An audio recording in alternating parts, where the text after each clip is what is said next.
அனைவருக்கும் இனிய வணக்கம். இந்த வீடியோ யாருக்குன்னா, அந்த யூடியூப்பில் ரீல்ஸில் நீங்கள் தெருநாய் இனங்களை பற்றி தவறுதலாக பேசுவதை நிறுத்த வேண்டும் என்பதற்காக தான் நான் இந்த காணொளியை உங்களுக்கு பதிவிடுகிறேன்.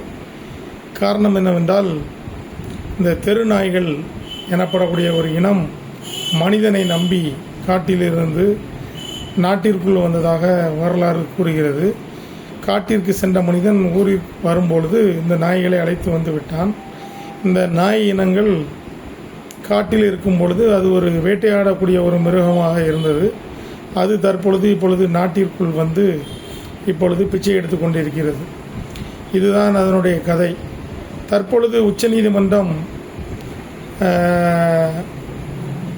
சிங்கிள் பெஞ்ச் அமர்வில் அதனை எல்லாம் பிடித்து, தெருநாய்களை பிடித்து 8 வாரங்களுக்குள் காப்பகத்தில் விட வேண்டும் என்று ஒரு உத்தரவை பிறப்பித்திருந்த நிலையில் 3 பேர் கொண்ட அமர்வில் நேற்று முன்தினம் அது வரும்பொழுது அதில் சில சிறப்புமிக்க தீர்ப்புகளை நீதியரசர்கள் வழங்கியிருக்கின்றார்கள்.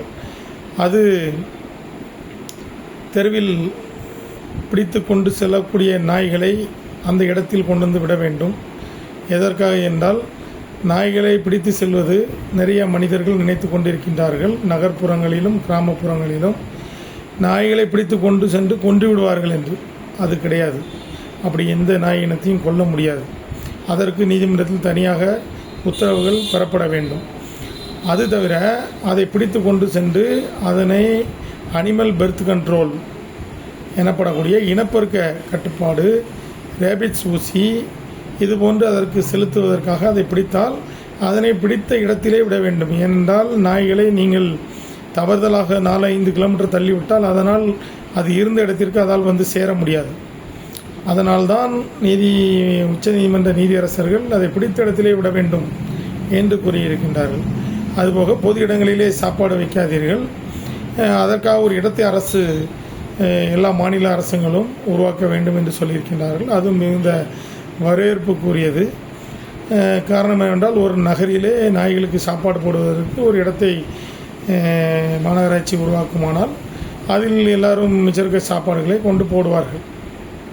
நாய்கள் சாப்பிட்டுட்டு போகும். இப்போ ஏற்கனவே நாய்கள் அங்கங்கே உட்காந்துருக்கு. எங்கே? கோழிக்கடையில், கறிக்கடையிலலாம் உட்காந்துருக்கு. ஏன்னா அவங்க மிச்சம் போடுற எலும்பை சாப்பிட்டுக்கிட்டு அது இருக்குது. காரணம் என்னென்னா, அதுக்கு ஒரு வயிறு இருக்குது, அதுக்கு ஒரு குடல் இருக்குது. அது பசிக்கும். அப்போ அதுக்கு சாப்பாடு வேணும். நீங்கள் அந்த காலத்தில் உள்ள மாதிரி தெருக்களில் அடிப்பம்போ அங்கே தண்ணியோ ஏதோ இருந்தால் அந்த தண்ணியை குடிக்கும். இப்போ அது கிடையாது. சாக்கடை தண்ணி ஓடனா அந்த சாக்கடை தண்ணியாவது மேலே ஓடுற தெளிவான தண்ணியை குடிக்கலாம். அதுவும் கிடையாது. அது இப்போ எல்லாம் அண்டர்கிரவுண்ட் ட்ரைனேஜ் மாநகரங்களில் தண்ணி கூட கிடையாது. அது ஒரு மனிதனை நம்பி அது தெருவுக்கு வந்த ஒரு இனம். அதற்கு ஒரு உணவு வைப்பதற்கு யாரும் தயாராக இல்லை. கிராமங்களில் மிச்சம் இருக்கக்கூடிய சாப்பாடுகளை தெருவில் கொண்டு மிருகங்களுக்காக வைப்பார்கள். அதே நாய், பூனை எல்லாம் சாப்பிடும். மீன் கழுவிட்டே இருக்கும்போதே பூனை உட்காந்துருக்கும், பூனை போடுவாங்க. நகரங்களில் அப்படி ஒரு காட்சியை நீங்கள் பார்க்கவே முடியாது. அது எல்லாம் அண்டர்கிரவுண்ட் ட்ரைனேஜுக்கு போயிடும். வேஸ்ட்டாக அண்டர்கிரவுண்ட் ட்ரைனேஜுக்கு போயிடும். மிருகங்களுக்கு கிடைக்காது. எனவே அப்படிப்பட்ட ஒரு சூழ்நிலையில் மிகவும் ஒரு மோசமான ஒரு நிலைமையில் இருக்கக்கூடிய மிருகமான நாய் இனத்தை பாதுகாக்க வேண்டியது நம் அனைவருடைய கடமை. நீங்கள் நாய்களை வளர்த்து பழகி பார்த்தால் தெரியும், அது மிகவும் பாசமான ஒரு மிருகமாகும். எத்தனையோ வீடியோக்களை தொடர்ந்து பார்த்து வருகிறோம். நாய்கள் இறந்தவருடைய அந்த சவப்பட்டியின் மீது கிடப்பதை, அந்த கண்ணாடி ஃப்ரீசர் பாக்ஸ் மேலே கிடப்பதை எல்லாம் நம்ம பார்க்குறோம். டாட்டா எவ்வளோ ஒரு பெரிய பணக்கார மனிதர், அவருடைய நாய் அவருடைய அடக்கம் நடக்கும் வரை அந்த இடத்துல தான் உட்கார்ந்துருந்தது. இதெல்லாம் பார்க்குறோம். ஆனால் ஏன் அந்த நாய்கள் மேலே தவறான ஒரு எண்ணத்தை தொடர்ந்து செய்திகள் மூலமாக பரப்பப்படுகிறது என்றால், தெருநாய் இனங்கள் ஒழிக்கப்பட்டால்தான் நீங்கள் ஜாதி நாய்களை, பொம்மோரியன் போன்ற இறக்குமதி செய்யப்பட்ட நாய் இனங்களை நீங்கள் வாங்குவீர்கள். அதை வாங்கினால்தான் நீங்கள் அதுக்கு டக்குன்னு சளி பிடிக்கும், டக்குன்னு காய்ச்சல் வரும், டக்குன்னு இருமல் எடுக்கும், டக்குன்னு படுத்துக்கிடும். எல்லாம் பிராய்லர் கோழி மாதிரி தான். அதுக்கு மாத்திரை, ஊசி, டானிக்கு எல்லாம் நீங்கள் கொடுத்துக்கிட்டே இருக்கணும். அதுக்கு நீங்கள் இந்த மாதிரி கருவாட்டு குழம்பு ஊற்றி வச்சா அது சாப்பிடாது. அதுக்கு பெட்டிக்கீரி போடணும். நீங்கள் இந்த மாதிரி நிறைய நிறுவனங்கள் பல ஆயிரம் கோடிகளை சம்பாதித்து வருகிறது. அதுபோன்று சம்பாதித்து வருவதனால் அதனை இந்த தெருநாய் இனங்களே எல்லோரும் தெருநாய் இனங்களை வளர்ப்போம் என்று இந்த கோஷம் ஆரம்பித்து 2 ஆண்டுகள் ஆகிறது. சென்னையில் அடாப்ஷன் கேம்ப் என்றே ஒரு கேம்ப் நடக்கிறது. இந்த தெருநாய் இனங்களை நீங்கள் அடாப்ட் பண்ணுங்கள் அப்படின்னு. அப்போது இறக்குமதி செய்யப்பட்ட நாய்கள் குறைவாகும். அப்போது இந்த நாய்களுக்கான உணவு என்பது தயாரிக்க வேண்டிய கம்பெனிகள் மூட வேண்டிய சூழ்நிலை வரும். இதனால் தான் இந்த தெருநாய்களை ஒழிக்க வேண்டும் என்று ஒரு குரூப் கோஷம் போடுகிறார்களே தவிர தெருநாய்களைப் போல அன்பானது எதுவுமே கிடையாது. நீங்கள் வெறு நாய் கடித்து விட்டது, அங்கே கடிச்சிட்டு இங்கே கடிச்சிட்டுங்காங்க. நீங்கள் பார்த்தீங்கன்னா மொத்தத்தில் தமிழ்நாட்டில் இருக்கக்கூடிய எத்தனை கோடி மக்களில் ஒரு நாளைக்கு நாய் கடித்தவர்கள்னு பார்த்தா 0.01% கூட இருக்காது. ஆனால் நீங்கள் தமிழ்நாட்டில் நடக்கக்கூடிய கொலைகள், கற்பழிப்புகள், போக்சோ வழக்குகள் இதெல்லாம் பார்த்தீங்கன்னா அதெல்லாம் கூடின ரேஞ்சில் இருக்குது. அப்போ நாயை காப்பகத்தில் விடணும்னா அந்த நாயை எங்கே கொண்டு விடணும்? அதை பேசுங்க யூடியூபர்ஸ். நீங்கள் உங்கள் யூடியூப்பில் வச்சு நீங்கள் உங்களை வளர்த்துக்கிடணும், உங்களுக்கு பணம் வரணும்னா அதுக்கு பாவம் இந்த நாயாங்க கிடச்சிது. எனது ஊரை சேர்ந்த ஒரு பிரபல யூடியூபர், அவர் பேரை சொல்ல எனக்கு விருப்பம் இல்லை. அவர் இவ்வளோ நாளும் எப்படி வளர்ந்தார்? செக்ஸாக பேசுவார். எங்கள் ஊரோட ஒரு ஸ்லாங் தான் அந்த வார்த்தை, செத்த பையன், நாரப்பையங்கிறது. இது எங்கள் ஊரில் ஒரு குறிப்பிட்ட சமூகத்தினருக்கிடையே இது சாதாரணமாக அவங்களுக்குள்ளே பேசக்கூடிய ஒரு வார்த்தையை யூடியூப்பில் நீ மற்றவங்களை ஏசுறதுக்கு பயன்படுத்துகிற. நீ அதுவும் குறிப்பாக இப்போ ஒரு அனிமல் லவர்ஸ், விலங்குகள் நல ஆர்வலர்கள், நடிகைகள், மிக பெரிய பணக்காரர்கள் எல்லோரும் இருக்காங்க. நீ எல்லாரையும் பார்த்து என்ன சொல்கிற? லூசுங்க, அறிவு இருக்கான்னு கேட்குற. செத்த பயலே, உனக்கு என்ன தெரியும் அறிவை பற்றி? உனக்கு அது இருந்திருந்தா நீ இந்த 3வது காலெல்லாம் பற்றி பேசுவியா? உன்னையை கிரிட்டிசைஸ் பண்ணி வீடியோ போடுறதுக்கு ரொம்ப நேரம் ஆகாது தம்பி.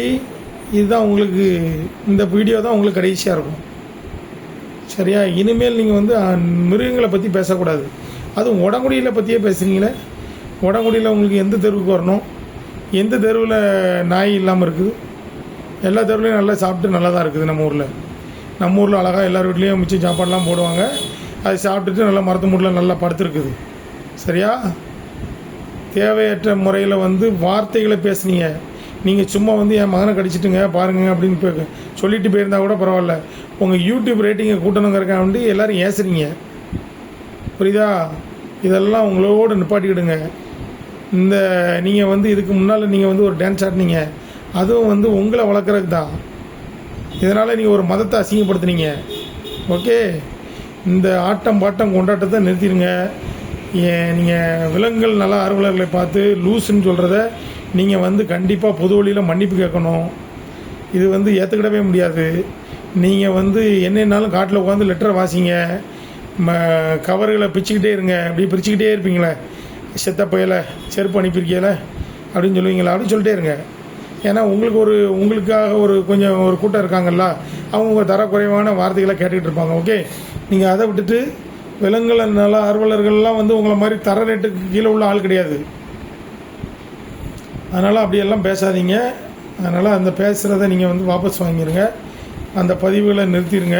தொடர்ந்து அந்த மாதிரி பதிவுகள் போடாதீங்க. ஏன்னா அந்த நாய்கள் இனத்தை அழித்தவர்கள் யாரும் வாழ்ந்ததாக சரித்திரம் கிடையாது. நாய்களை அடித்தவர்கள், நாய்க்காலை வெட்டினவர்களுடைய பிள்ளைகள்லாம் என்ன ஆனாங்கன்னு தெரியாது. நாயை அடித்து கொண்டவர்கள் பிள்ளைகள்லாம் நடு ரோட்டில் விபத்தில் சிக்கி இறந்த விஷயம் வரலாறு உங்களுக்கு தெரியாது. தயவு செய்து நாய் மட்டுமல்ல, எந்த மிருகத்தோடும் விளையாடாதீர்கள்.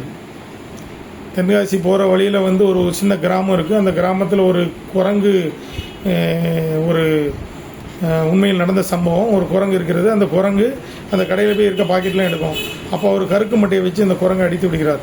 அந்த கருக்கு மட்டை உடம்பில் கிழித்ததினால் அந்த குரங்கு இறந்து விடுகிறது.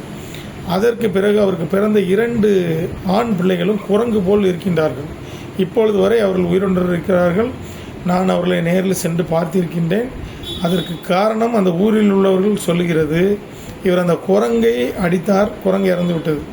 குரங்கிற்காகத்தான் அவருடைய பிள்ளைகள் இன்று குரங்கு போல் இருக்கின்றார்கள். பல்வேறு அந்த 2 பிள்ளைகள் மீதும் பல்வேறு அறிவியல் ஆராய்ச்சிகள் நடந்தன. ஆனால் இப்பொழுதும் அந்த டார்வின் பரிமாண கொள்கையில் இருப்பது போல குரங்கிலிருந்து மனிதர்கள் எப்படி வந்தான் என்பது போல அந்த அவர்கள் இருவரும் குரங்கு போல இருப்பார்கள். அதனால் வீடியோவில் நீங்கள் வந்து நிறைய யூடியூபர்ஸ் போடுறீங்க, நிறைய யூடியூபர்ஸ் சப்போர்ட்டாக போடுறீங்க, ரொம்ப நன்றி.